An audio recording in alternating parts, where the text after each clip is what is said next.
Hello, I'm Stephanie, and this is Stacks on Stacks on Stacks.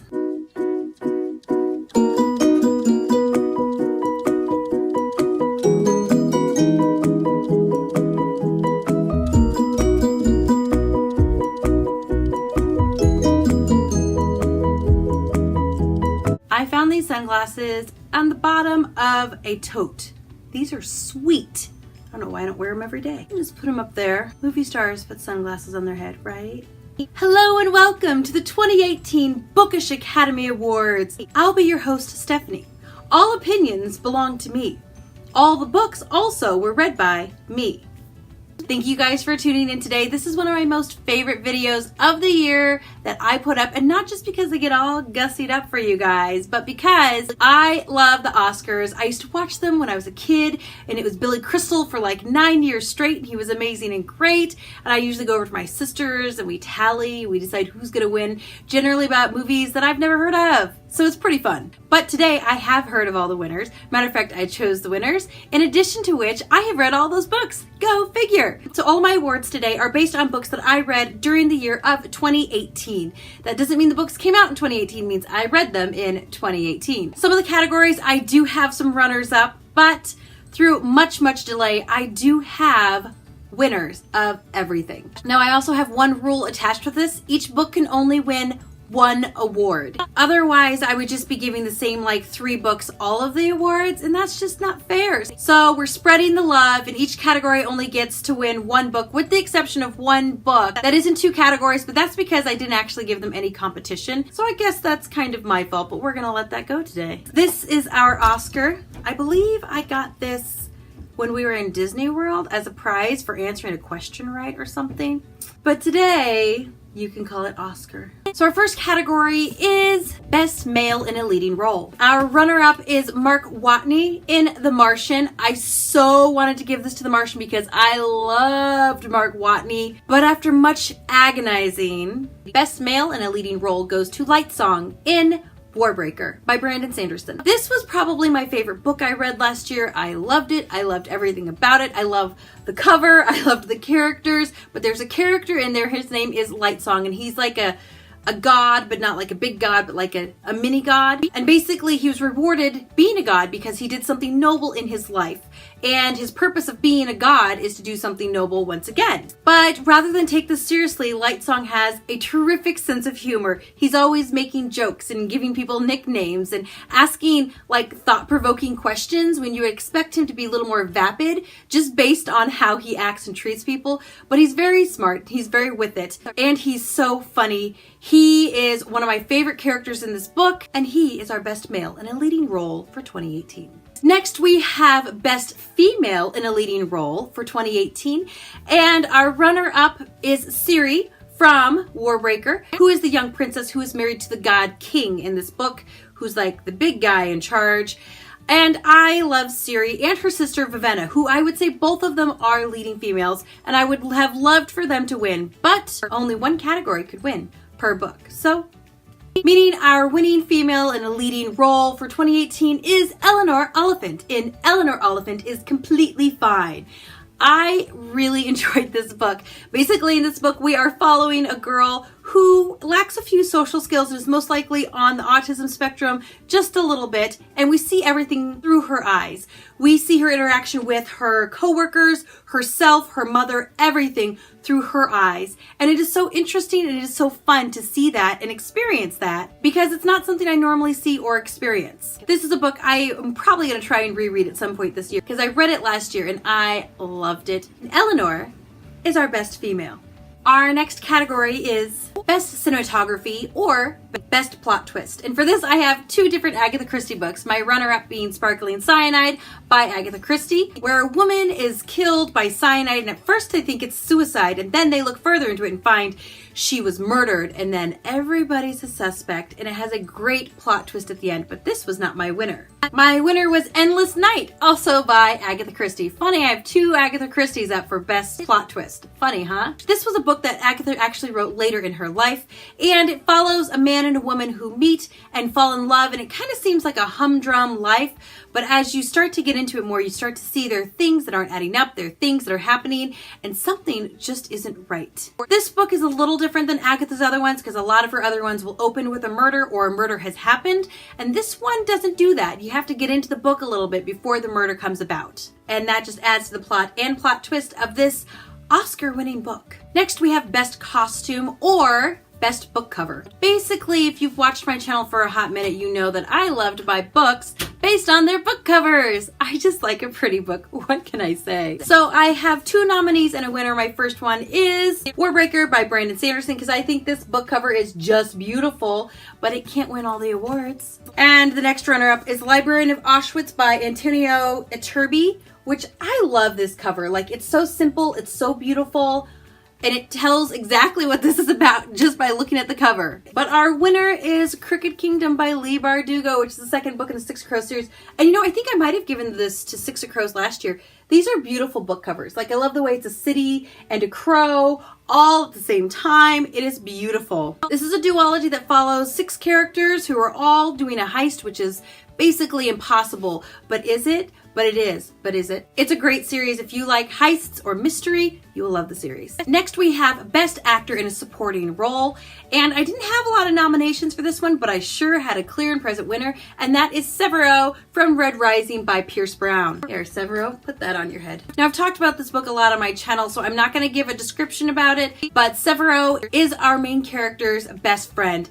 And he is clever and underhanded, and sometimes you even wonder if he really likes Darrow or not, but I love him as a character. I actually tend to like him more than I like our main character, which is good writing and a good supporting male character. Next, we have Best Supporting Actress or Best Side Character, and for that, I'm gonna go with Mustang, who is also from the Red Rising series. Now, I know I said I'm not going to be giving 2 awards to the same book, but I actually didn't have any other nominees for this one. So Mustang gets it for this one as well. Just 2 reasons to read the book now. Next, we have Best Original Screenplay or Best Plot or World. My first nominee is Diviners by Lib Bray, which takes place in the 20s, and it builds a very wonderful supernatural world in the 20s where supernatural things are happening, people have special powers, and her writing is smart, her characters are great, and it is a fun world, but it didn't win Best this year. Also nominated is Wool by Hugh Howey. This takes place where society has kind of moved into a silo that goes underground, like 100 and some odd floors, and we live in that silo. So it is a completely different world. It is very creative, but it also did not get Best Screenplay this year. Our winner is Book of M by Peng Shepherd, I believe. This book is kind of a post-apocalyptic book. Basically, a sickness has hit the earth and they don't know why. People are losing memories, and not like I can't find my keys, but like, what was my name? Very important memories. And we're following a husband and wife who are kind of experiencing the beginning signs of this. And then we have a second plot line with a man who's also lost his memory, but he lost it before all of this started happening. And I love the way Peng just kind of weaves everything together. It is a little bit of a slow-paced book, but sometimes it's very necessary for a really good world and a really good plot, which is why it is our winner for Best Screenplay this year. Next, we have Best Adapted Screenplay or Best Book to Movie or a miniseries of 2018. This was actually the category I think I deliberated against the most. I had so many on my list of book to movies that I had read this last year, but I'm going to give you 3 runners-up and my winner. My first runner-up is The Color Purple by Alice Walker. This I actually saw the movie and the play, and I loved both of them. This is a harrowing story where we follow a girl the early 1900s whose name is Celie, and she is a black young lady of the age of 14, and she's basically sold by her father to a man who needs somebody to cook and clean and raise his kids and occasionally have sex with her. So it's a really wholesome story. It's a hard story to read. It was a great book from a point of view I would never have experienced, and it was a very good movie, and it was an incredible play, but it didn't win. I also have nominated The Guernsey Literacy and Potato Peel Pie Society by Marianne Schaffer and Annie Barrows, and this, you can kind of see, was turned into a Netflix movie, and I loved the book. It was so cute. It was so fun. I just enjoyed the socks off this book, and then I saw the Netflix version, and it wasn't as good as the movie. They usually aren't, but it was still quite good. And this one, we are actually following a girl who is a writer post-World War II, and she's kind of looking in on a small island called Guernsey that is between France and England on the Channel, and it was occupied by Nazis during World War II. And basically she's learning more about that small island, the people who live on it, and it's great. Read it. It's great. But it didn't win. Our next nominee was Ordeal of Innocence by Agatha Christie. They did a Amazon Prime miniseries version on this one, and I absolutely loved it. The premise being this young man goes to jail for murdering his mother. A few years later, he dies while he's in prison, and they find out he actually was not the one who murdered his mother, which means the murderer is still somewhere in the house. Dun, dun, dun. I really did enjoy the miniseries that they did with this. It didn't win because the miniseries was actually different than the book. Not like completely different, but pretty different from the book. So like you could read one and like it and then watch the movie and like it, and you could do that in any order and you wouldn't be disrupting things because they're different.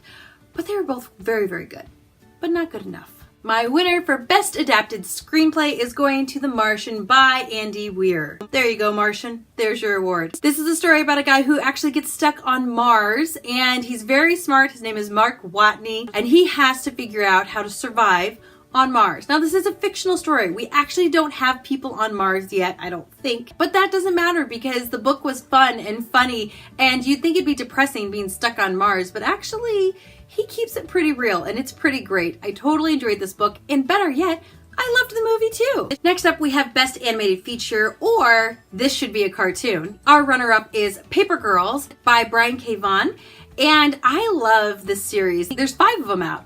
And I think it's great. It's fun. It has me wanting more and wanting to buy them. I think it's so much fun, but it didn't win this one. What did win was I Hate Fairyland by Scotty Young. I love this book series. There's 4 books in the series. I've only read the first 2. Graphic novels. Hilarious. About a girl who gets stuck in fairyland. And then 30 years later, she's still in a little girl's body stuck in fairyland, but she's like a very warped 36-year-old stuck in fairyland. So this is definitely a grown-up novel. There's lots of violence and stuff, but it is hilarious, and I would love to see it as a cartoon. Winner, winner, chicken for dinner. Next, we have Best Director or Best New to Me Author from last year. Now, this one I had quite a few nominees for as well, but a lot of them are winning in other categories. So I did nominate I Hate Fairyland by Scotty Young, Eleanor Oliphant is Completely Fine by Gail Honeyman, Librarian of Auschwitz by Antonio Iturbi, and Codename Verity by Elizabeth Wendt. But our winner was Death Note, which is a manga, and I don't know who the author is, so I'll make sure to have a picture right here. I totally enjoyed this. I read it during the Get Graphic with It readathon.